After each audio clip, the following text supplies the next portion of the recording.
The easiest way to talk about apathia, or dispassion, is using the example of an oil lamp.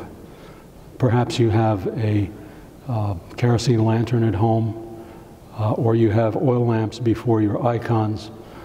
The principle is the same. Basically, you have a container of oil, and within it, either suspended on a float, as in this case, or simply held by a clamp, is a wick made of cotton. If you want more light, you pull up the wick. If you want less light, you pull down the wick.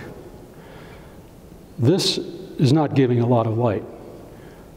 Should I want to increase the brightness, I pull up the wick. But if I do so, I notice that it starts to smoke. That's because there is a greater surface area of cotton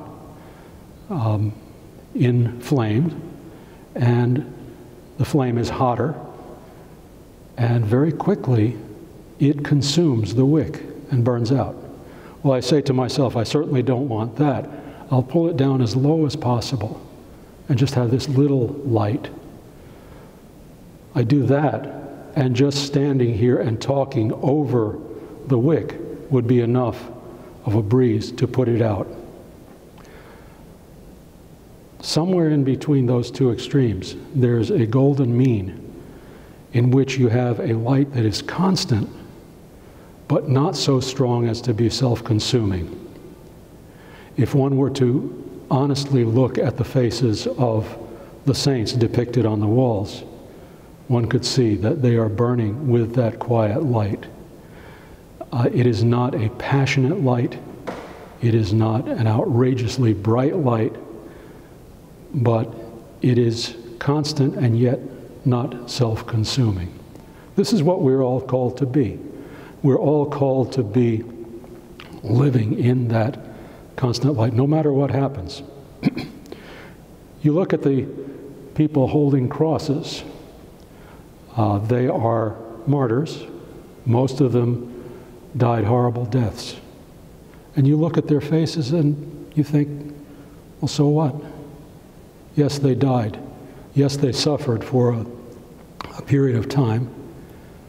But compared to life in eternity with God, that's something that's insignificant.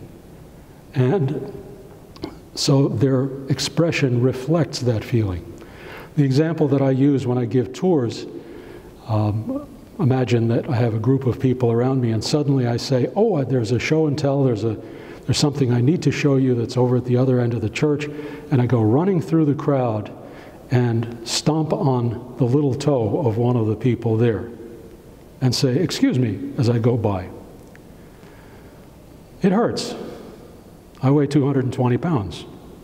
It's going to hurt. But how does the person respond to my saying, excuse me? Person can haul off and hit me. The person can criticize me for my clumsiness and my obesity. The person can say, oh, that's okay, that's all right, no problem, and hate me for the rest of the week because the pain is throbbing. Or the person can say, God forgives, and just get on with what we're doing.